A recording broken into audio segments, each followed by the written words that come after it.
होने लगी। चलिए जानते हैं। तो कहानी की शुरुआत होती है बार्बी नाम के एक लड़के को दिखाते हुए जो एक डेड बॉडी को जंगल में दफना रहा था। बार्बी वहाँ का लोकल निवासी नहीं था और बार्बी के माथे पर लगी चोट को देखकर लग रहा था कि मरने वाले बंदे के साथ उसकी काफी ज्यादा लड़ाई हुई होगी। उस आदमी को दफनाने के बाद बार्बी अपनी कार में शहर से बाहर निकलने लगता है, लेकिन तभी उसका सामना शेरिफ नाम के एक पुलिस ऑफिसर की कार से होता है। उसे देखकर वो थोड़ा डर जाता है, जिससे उसका ध्यान ड्राइविंग से हट जाता है, लेकिन किसी तरह वो पुलिस से बच निकलता है। पर तभी कुछ गायें सड़क के बीचों बीच खड़ी थी। उनको बचाने के लिए बार्बी अपनी कार को एकदम से मोड़ देता है, जिससे वो गायों से भरे खेत में पहुंच जाता है। इससे उसे थोड़ी चोट लग गई थी। कुछ सेकंड्स बाद वहां पर जमीन अर्थक्वेक की वजह से जोर जोर से हिलने लगती है कि अचानक आसमान से एक चीज बार्बी के सामने आकर नीचे गिरती है और सब कुछ शांत हो जाता है। बार्बी देखता है कि एक गाय आसमान से गिरने वाली उस चीज से 2 टुकड़ों में कट चुकी थी। वो डरा हुआ उस चीज को छूने लगता है तो उसे पता चलता है कि वो एक इनविजिबल वॉल है जो इतनी शार्प थी कि इसकी वजह से कई घर भी 2 हिस्सों में कट गए थे। तभी वहाँ जॉय नाम का एक लड़का आकर उससे पूछता है कि तुम ठीक हो या नहीं। वो भी उस इनविजिबल दीवार को देखकर शॉक्ड रह जाता है। दूसरी तरफ शेरिफ और लिंडा को खबर मिलती है कि उस पूरे टाउन की पावर सप्लाई कट गई है,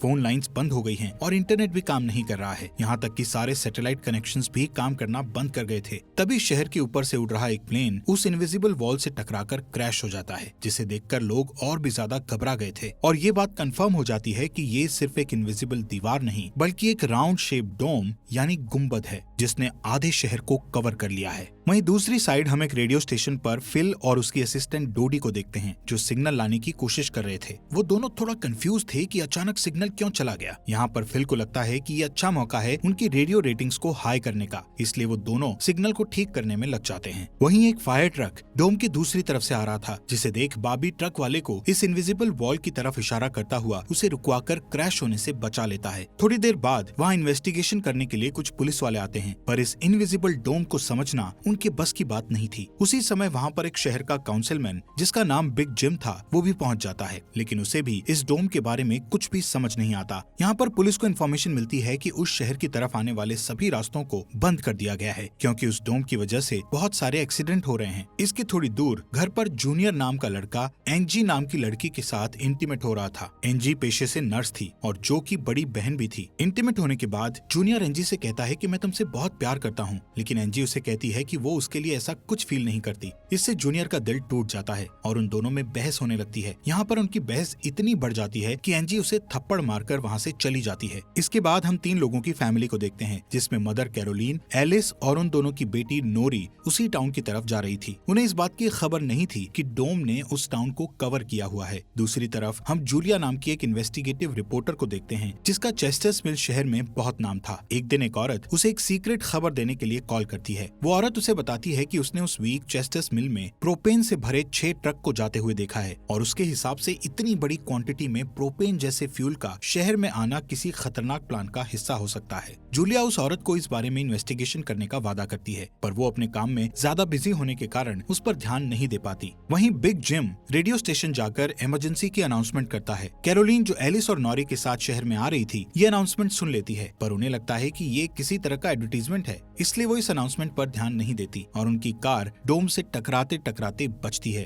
क्योंकि उससे पहले दूसरी तरफ से आ रहा एक ट्रक डोम से टकराकर क्रैश हो जाता है, जिसे देखकर वो तुरंत अपनी कार की ब्रेक लगा देती है। इतने बड़े इंसिडेंट को देखकर नॉरी के दौरे पड़ने लगते हैं, जिससे वो बेहोश हो जाती है, लेकिन बेहोश होने से पहले वो किसी पिंक स्टार के बारे में कहती है। अब यहाँ से नॉरी को जल्दी से हॉस्पिटल में ले जाया जाता है, जो कि टाउन में होने वाली घटनाओं से घायल हुए लोगों से भरा पड़ा था। वहीं जूलिया और बार्बी घायल हुए लोगों को हॉस्पिटल ला रहे थे। इसी हॉस्पिटल में जूलिया का हस्बैंड भी डॉक्टर था। वो उससे मिलने जाती है, लेकिन उस वक्त उसका हस्बैंड हॉस्पिटल में नहीं था। हॉस्पिटल में जूलिया को पता चलता है कि उसका हस्बैंड संडे को कभी काम नहीं करता था, पर वो जूलिया को हमेशा झूठ बोलता आ रहा था। हॉस्पिटल के बाहर हम बार्बी और एंजी को मिलते हुए देखते हैं। दोनों को साथ देखकर जूनियर के अंदर एक अलग सी जलन पैदा होती है। वहीं अब टाउन के बॉर्डर्स को सैनिकों द्वारा सील कर दिया जाता है। बहुत सारे साइंटिस्ट और एक्सपर्ट्स को भी इस अजीबोगरीब मुसीबत का असल कारण नहीं पता चलता, पर कुछ घंटों बाद बिग जिम प्रोपेन के बारे में बात करने के लिए शेरिफ से मिलता है। यहाँ पर उनकी बातों से हमें पता चलता है कि उनको इस डोम के बारे में पहले से थोड़ा बहुत पता था, पर वो इस पर खुलकर बात नहीं कर रहे थे। वहीं बार्बी को उस टाउन में एक दिन के लिए रुकना था, पर उसके पास ठहरने के लिए कोई जगह नहीं थी, इसलिए वो अपनी कार में ही रात बिताने जाने का फैसला करता है। तभी जूनियर उसके पास आता है और उसे एंजी से दूर रहने को कहता है। धीरे धीरे उसकी बात धमकी में बदल जाती है। बॉबी हैरान होता है कि आखिर उसकी गलती क्या है। इसी बीच वहाँ जूलिया आ जाती है, जिससे वो झगड़ना बंद कर देते हैं। यहाँ से सीन शिफ्ट होता है और हम देखते हैं कि टाउन के ऐसे हालात से लापरवाह होकर एक जगह कुछ टीनेजर्स पार्टी कर रहे थे। इनमें जॉय भी था। जॉय एक लड़के से वहाँ के हालात पर बात करने लगता है, लेकिन अचानक जॉय को दौरा पड़ने लगता है और वो पिंक स्टार के बारे में बोलने लगता है, जैसे कि पहले नॉरी ने बोला था। वहीं जॉय की बहन एंजी घर पर अकेली होती है। तभी अचानक उसके घर में जूनियर घुसकर उसको किडनैप करके अपने फादर के टूटे फूटे शेल्टर में ले जाता है। यहाँ पर वो उसे बताता है कि मुझे पता है शहर को कवर किए इस डोम के बारे में। यहाँ पर एंजी को उससे ये भी पता चलता है कि बिग जिम ही जूनियर का फादर है। जूनियर एंजी को ये भी बताता है कि उसके फादर अपनी फैमिली की सुरक्षा को लेकर हमेशा चिंतित रहते थे, इसलिए उन्होंने फैमिली के लिए ये शेल्टर बनाया था। वहीं दूसरी साइड जूलिया बॉबी को अपने घर में ठहरने के लिए लाती है। तभी अचानक बॉबी की नजर उसके हस्बैंड की फोटो पर पड़ती है और उसे रियलाइज होता है कि ये वही आदमी है जिसे उसने सुबह मारा था। दूसरी तरफ लिंडा और शेरिफ सभी व्हीकल्स पर नजर रख रहे थे ताकि कोई भी गलती से इस डोम से न टकरा जाए। तभी अचानक शेरिफ को अटैक आ जाता है और वो वहीं पर मर जाता है। अब यहाँ से हमें सुबह की घटना फ्लैशबैक में दिखाई जाती है, जहाँ बॉबी टाउन में जूलिया के हस्बैंड जो डॉक्टर थे उनसे मिलने आया था। वो उनसे कुछ पेमेंट की बात करता है, पर डॉक्टर उसे पेमेंट देने से इनकार कर देता है, जिस वजह से उन दोनों में झगड़ा हो जाता है और एक्सीडेंटली बॉबी उसे गोली मार देता है। बॉबी जानता था कि भले ही उसने उसे गलती से मारा है, पर उसे इसकी सजा मिलेगी और इससे बचने के लिए उसने उसकी बॉडी को जंगल में दफना दिया। वहीं प्रेजेंट में सुबह उठकर बार्बी देखता है कि उसके गले की चेन गायब है, तो वो जूलिया से इसके बारे में पूछता है। जूलिया उससे कहती है कि वो उसकी चेन को ढूंढकर उसे दे देगी, पर तभी बॉबी को याद आता है कि वो चेन उस केबिन में ही गिर गया था जहाँ उसने उसके पति को मारा था। उधर जॉय अपने फ्रेंड बेन के साथ था, जिसने पिछली रात सीजर के वक्त उसकी मदद की थी। बेन जॉय से पिंक स्टार के बारे में पूछता है, जो उसने रात को दौरा पड़ते वक्त कहा था, लेकिन जॉय को उसके बारे में कुछ भी याद नहीं आ रहा था। वहीं रेडियो स्टेशन में डोडी एक स्पेशल डिवाइस की मदद से डोम के बाहर वाले लोगों से कांटेक्ट करने में सक्सेसफुल हो जाती है। वो सोल्जर्स को आपस में बात करते हुए सुन सकती थी, पर वो उनसे कुछ नहीं कहती। वहाँ सोल्जर्स भी कंफ्यूज थे कि आखिर ये इनविजिबल वॉल क्या है। दूसरी तरफ बिग जिम रेस्टोरेंट में बैठा ब्रेकफास्ट कर रहा होता है कि लिंडा वहाँ आकर उसे शेरिफ के मरने की खबर सुनाती है, जिससे वो लोग तुरंत बंकर में डेड बॉडीज को दफनाने वाले के पास जाते हैं, जिसका नाम लेस्टर था। उधर एंजी शेल्टर में किसी को मदद के लिए बुलाने की पूरी कोशिश करती है, पर वो कामयाब नहीं होती। तभी जॉय वहाँ आता है और उसे चेन के जरिए बेड से बांध देता है। वहीं बिग जिम लेस्टर को अपने साथ लेकर आता है, जो कि शेरिफ का ही दोस्त था। शेरिफ की मौत से वो बहुत दुखी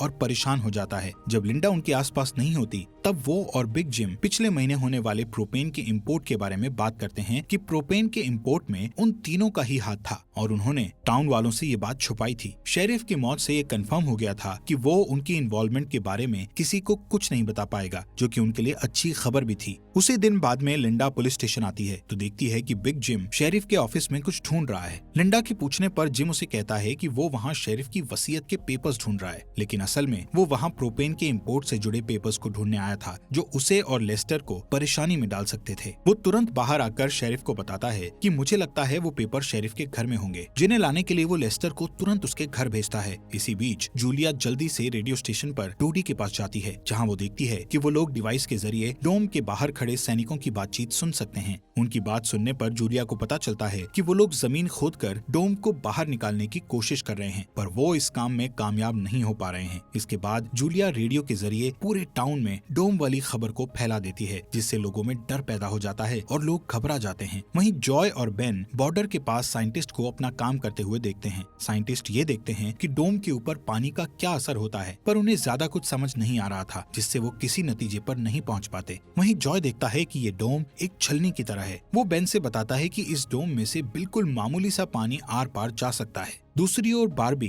अपनी चेन ढूंढने जूलिया के हस्बैंड डॉक्टर के केबिन में जाता है। वहाँ उसे उसका चेन मिल जाता है, पर तभी जूनियर वहाँ आकर उसे देख लेता है। जूनियर उससे पूछता है कि क्या तुम एंजी के साथ सोए थे। यहाँ पर बार्बी को लगता है कि शायद उसने उसे चेन ढूंढते हुए देख लिया है और इसीलिए वो जूनियर को ऐसे ही वहाँ से जाने नहीं दे सकता था, इसलिए वो जूनियर को बहुत बुरी तरह से पीटने लगता है। वहीं हम देखते हैं कि लेस्टर शेरिफ के घर पहुंचकर प्रोपेन इंपोर्ट के पेपर्स को ढूंढने लगता है। कुछ टाइम बाद उसे वो पेपर्स ड्रॉवर में मिल जाते हैं, तभी वो उन्हें जला देता है। जब वो वहाँ से जाने लगता है तो उसका पैर लगने से पेपर्स की आग घर के पर्दों पर लग जाती है, जिससे आग की लपटें पूरे घर में फैल जाती हैं और पूरा घर जलने लगता है, जिसे देखकर जल्दी ही बहुत सारे लोग जमा हो जाते हैं और आग बुझाने की कोशिश करते हैं, पर फायर ट्रक के बिना आग बुझाना नामुमकिन था। अगर वो लोग घर को जलने देते तो डोम के अंदर का टेम्परेचर बहुत बढ़ जाता, जिससे लोगों की जानें भी जा सकती थी। इसलिए सब मिलकर आग बुझाने में लग जाते हैं। बाबी लोगों को आग बुझाने में लीड करता है। तभी लिंडा को घर के अंदर से लेस्टर की चीखने की आवाजें सुनाई देती है। वो अंदर जाकर उसे घसीटकर बाहर निकाल लाती है और इलाज के लिए डॉक्टर के पास भेज देती है। यहाँ पर लोगों को आग बुझाने में 1 घंटे के बाद भी कामयाबी नहीं मिलती, उल्टा आग और भड़क जाती है।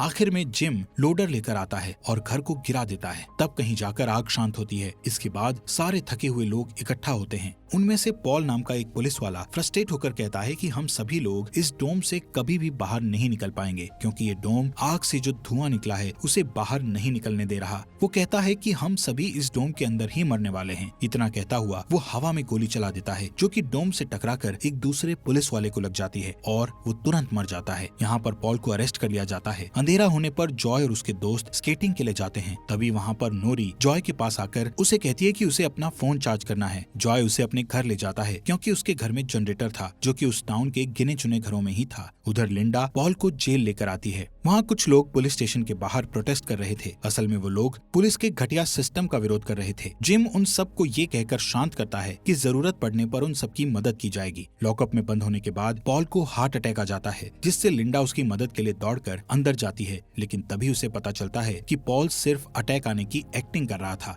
इसी मौके का फायदा उठाकर पॉल उसे धकेलकर उसे लॉकअप में बंद करके वहाँ से भाग जाता है। इधर बंकर में जूनियर फिर से एनजी के पास जाता है। एनजी समझ चुकी थी कि अगर उसे यहाँ से निकलना है तो उसे जूनियर को झूठे जाल में फंसाना पड़ेगा। इसीलिए वो उससे अपने बचपन की यादें साझा करती है, जब वो दोनों एक बंद टनल में जाया करते थे, और कहती है कि हो सकता है डोम का टनल पर कोई असर नहीं हुआ हो, तो वो लोग बाहर जा सकते हैं। यहाँ पर एनजी सोचती है कि अब वो उसके प्यार के जाल में फंस गया है तो शायद वो उसे छोड़ दे, लेकिन ऐसा कुछ नहीं होता। जूनियर अकेले ही उस टनल में जाने का प्लान बनाता है। वहीं जिम जब पुलिस स्टेशन में आता है तो पॉल की जगह लिंडा को लॉकअप में बंद देखता है। वो तुरंत उसे लॉकअप से बाहर निकालता है। उन्हें पता चलता है कि पॉल अपने साथ एक राइफल और कुछ गोलियां लेकर गया है। लिंडा तुरंत उसकी तलाश में जंगल की ओर निकल जाती है, क्योंकि उसे पता था कि पॉल अक्सर शिकार करने जंगल की तरफ जाया करता था। वहीं जिम पॉल को पकड़ने के लिए एक टीम तैयार करता है। उधर रेस्टोरेंट में बैठी कैरोलीन को नॉरी की फिक्र हो रही थी, क्योंकि वो पिछली रात अपनी दोनों मदर्स को बिना बताए जॉय के घर रुक गई थी। वहीं जिम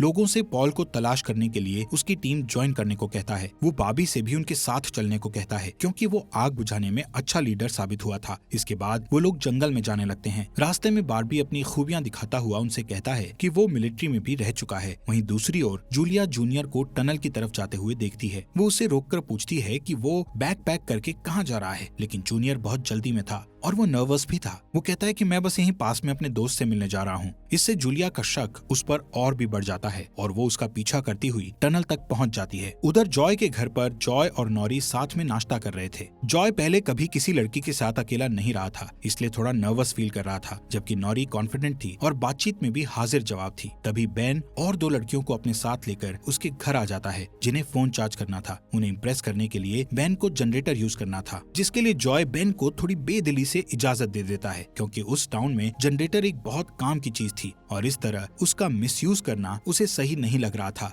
उधर जंगल में हम देखते हैं कि सर्च टीम पॉल को ढूंढ लेती है, पर उसी टाइम पॉल एक लड़के की टांग में गोली मार देता है। दूसरा लड़का भी उसे संभालने के लिए वहीं रुक जाता है, जबकि जिम और बार्बी पॉल के पीछे भागते हैं। दूसरी तरफ जूनियर टनल के आखिरी सिरे पर पहुंच जाता है, जहां पहुंचकर उसे पता चलता है कि डोम ने टनल को भी कवर किया हुआ है। वो दीवार के बिल्कुल करीब पहुंच जाते हैं, जिससे उसकी टॉर्च जलने लगती है। तभी जूलिया वहां आकर उसे वार्न करती है। जूलिया को देखकर जूनियर को बहुत गुस्सा आता है, क्योंकि वो उसका पीछा कर रही थी। इस बात से जूनियर पागलों की तरह उस इनविजिबल वॉल को मुक्के मारने लगता है, जिससे जूलिया उसे रोकती है। फिर दोनों बैठ